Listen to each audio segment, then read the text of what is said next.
Bismillah, alhamdulillah, wassalatu wassalamu ala rasulillah. Assalamu alaikum wa rahmatullahi wa barakatuh. So we have been talking about the various components of Surah Al-Asr, and inshallah today we started talking about good deeds uh, last Sunday, so we'll continue with that, and we will be reminding some important points about Salah and Zakah and how they help us become a strong, united community. Okay? So,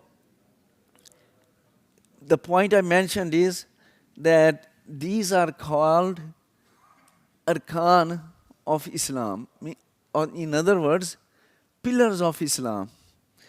And I mentioned that the pillars are useful only when they are supporting a building. Otherwise, if you put pillars in an empty space, they are useless.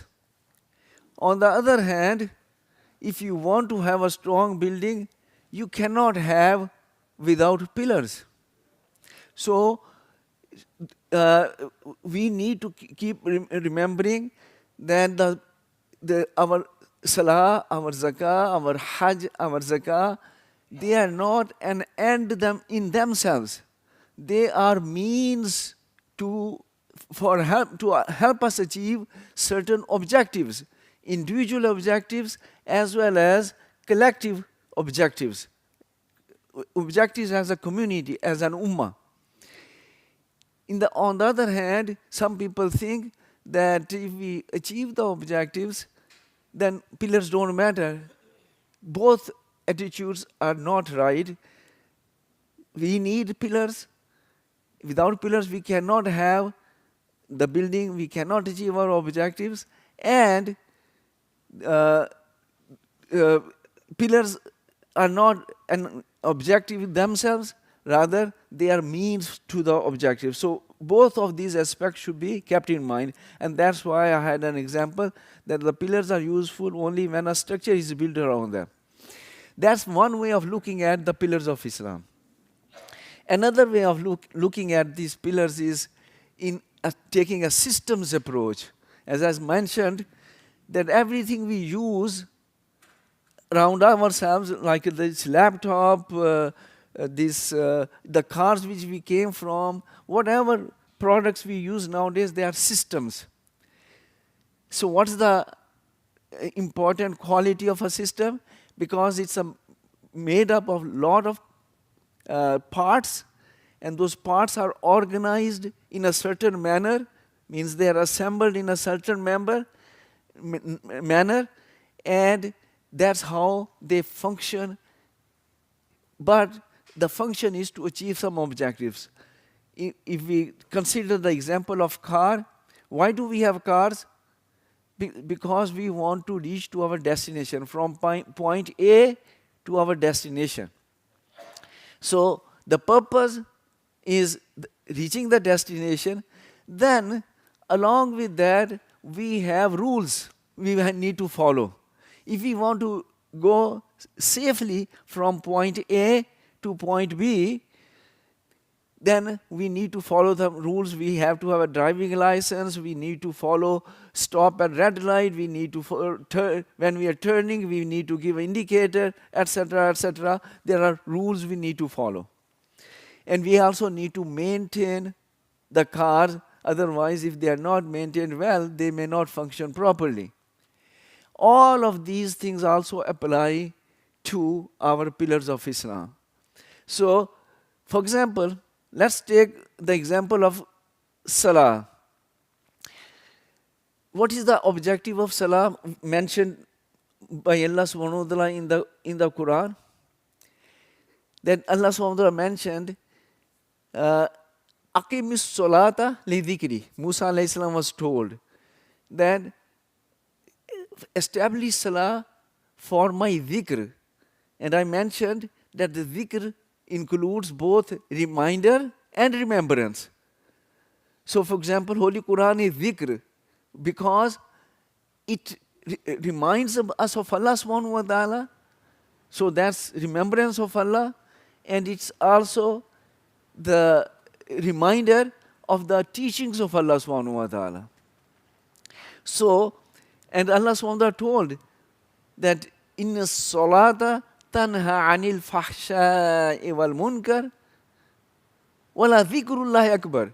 This reminder aspect of the salah is the greatest of the objectives. Although the other benefit is that when you remember Allah subhanahu wa ta'ala, when the reminders are, you get the reminders from Holy Quran which you recite in the salah, it stops you from doing something which are fahsh, inappropriate or undesirable. So that is the objective of salah.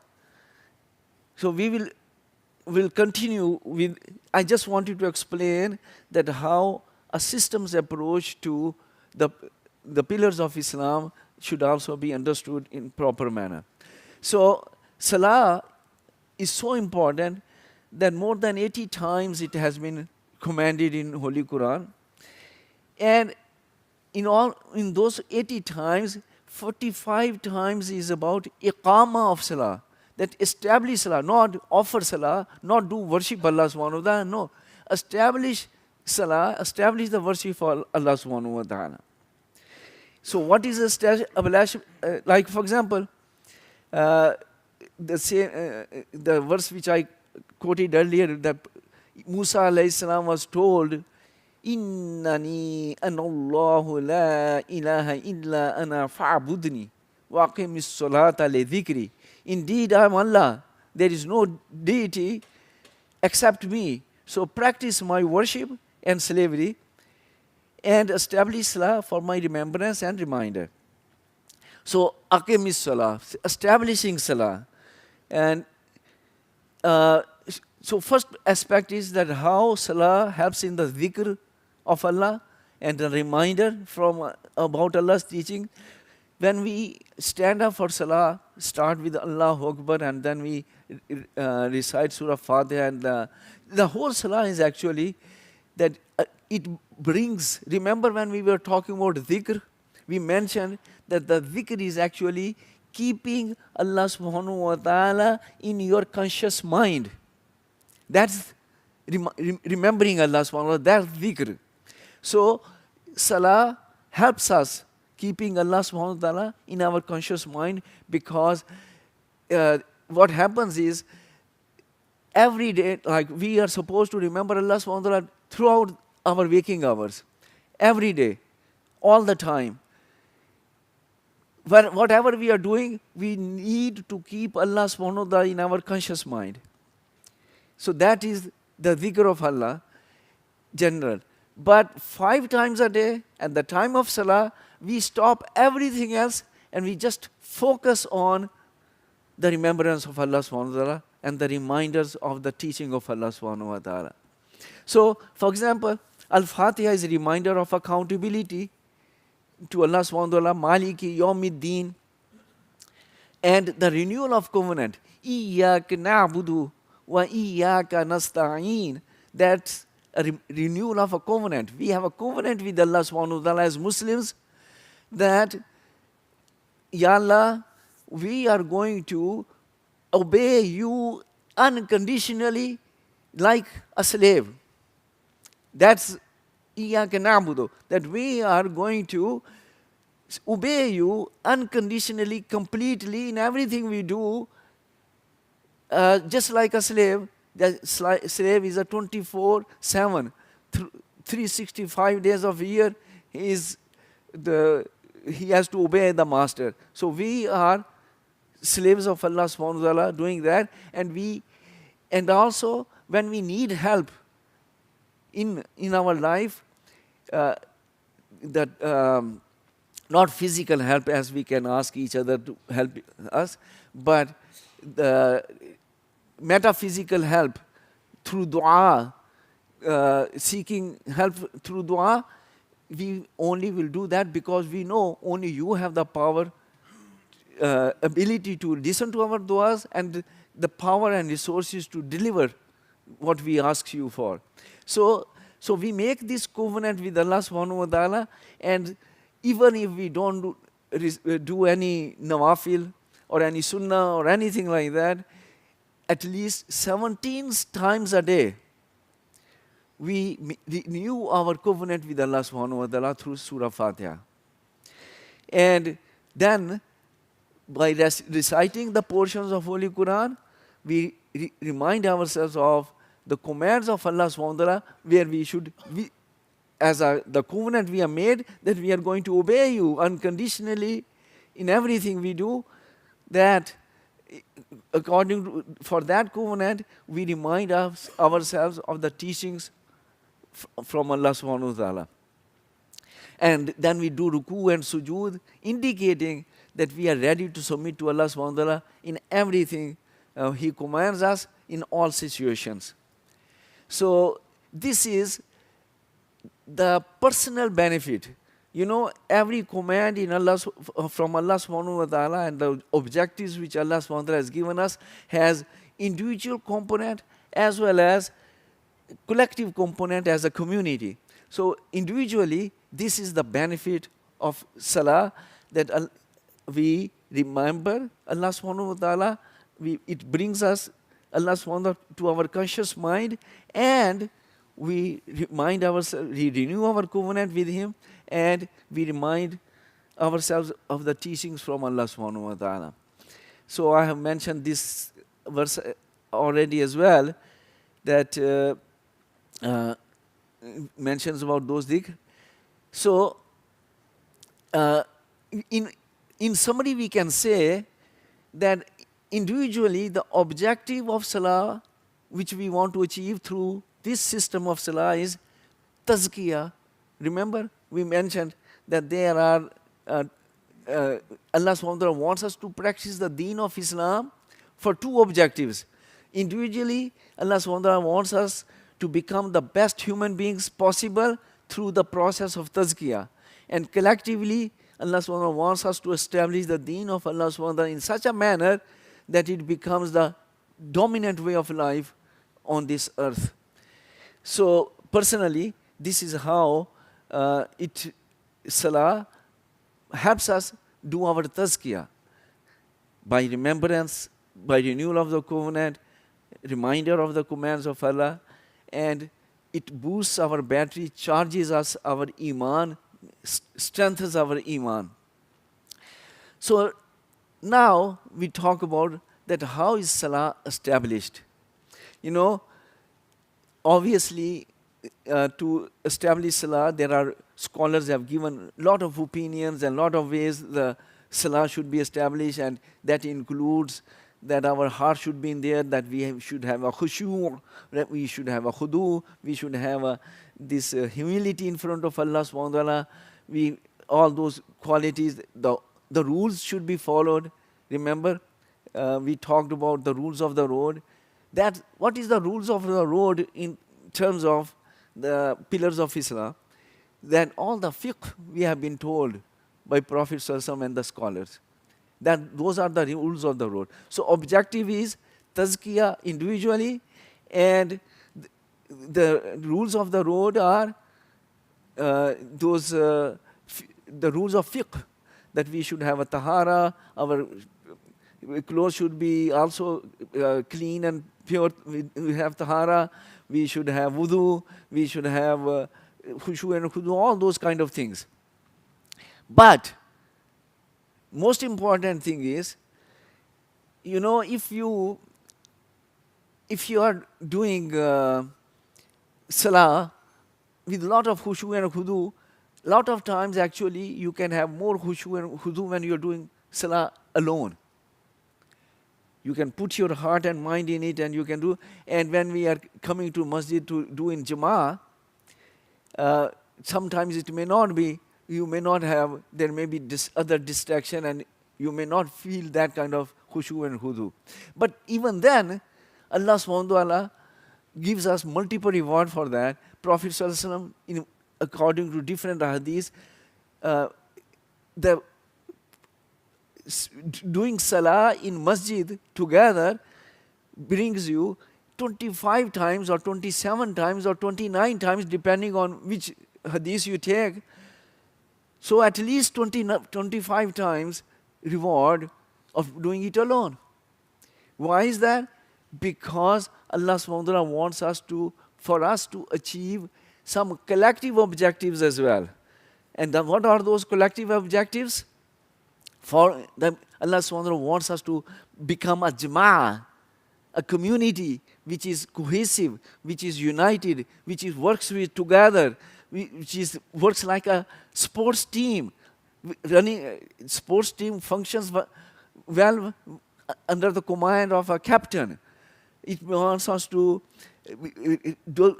through salah, Allah subhanahu wa ta'ala wants us to do our regimentation, make us organized community. This is our, you can say, the political system of Islam is based on salah. All those kind of objectives are there. But remember, if we don't achieve those objectives, if we don't remember those objectives, let's come back to the example of the car. I mentioned the rules of the road, coming back to the objectives of the car.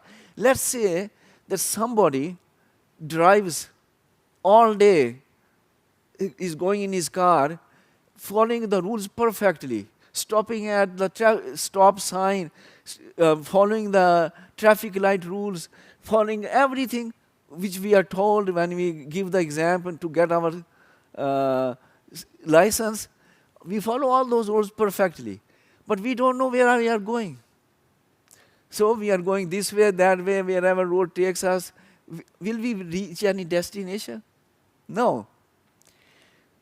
The same manner, we may follow the fiqh rules of salah perfectly, but if we don't know where we are going, what is our objective, what objective we want to achieve, we will never achieve those objectives. And that's why nowadays we put all the emphasis on the rules. How many times we remember the objectives of salah, personal objective of the tazkiyah, and the collective objective of getting together. You look at this example right now.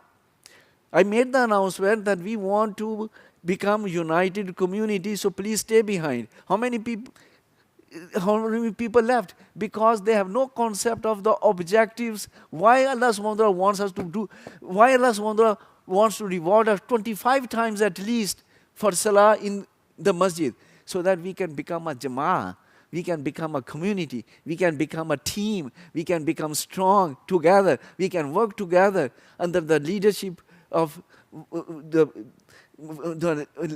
leader of the community. So all those things should happen. And if we don't keep those objectives, we can drive all day, we won't reach anywhere. So that's what has happened to our salahs nowadays, that we have forgotten the objectives. So that's why we are the way we, as ummah, we are. So keep that in mind. And remember, I give the example of Jama'ah, that these Muslims spread all over. They are just like stones sitting in some piece of land. But when we come running and we pray and we just leave, we are just like a heap of stones. We become a jama'ah only when we become united like this, the big brick structure, which Prophet ﷺ said that Muslim Ummah is a brick structure. Okay? So until we become like that, when we say Salah bil Jama'ah, to have Salah bil Jama'ah, we have to have a Jama'ah. So where is our Jama'ah? So how we are going to get 25 times the reward if we are not Jama'ah in that manner? So think about it, reflect upon it, that how we are going to become a Jama'ah like that, so we can get full reward of establishing Salah and becoming a Jama'ah. Okay? So now, and how you can see, also, remember also I gave you an example that the Jama'ah, if you want to see the Jama'ah of Muslims, you should look at the big armies of the countries when you see them marching. You know, when they have a special day and the troops march, how they march in unison together. You don't see any they are all moving in same direction, in the same manner, under the leadership of the person who is leading the march. That's the way Allah subhanahu wa ta'ala wants us to see. And then if we want to become that manner, actually Salah is our military parade. The way military people are trained to work in unison, in united, Salah bil Jama'ah teaches us that. It trains us 5 times a day that how you should behave as a community. But we follow those rules in the Salah, and as a community, we don't care at all because we have disconnected Salah from our community living. While it was there to help us become a strong community. So Salah trains us who should be the leader, how the best person among us should be able to lead the Salah. Think about it. Straightening the lines, obeying the leader in unison, not going ahead, always following the Imam. How to correct mistakes. You know, a lot of times our community cannot be united because as soon as somebody makes a mistake, we become upset and we leave and we run away. We don't do that in Salah. If Imam makes a mistake, we try to correct him.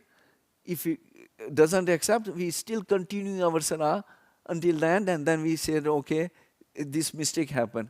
So what I'm saying is, if you reflect upon Salah, it trains us how to behave as a community. It is just like a parade of military unit, and that's how it should become.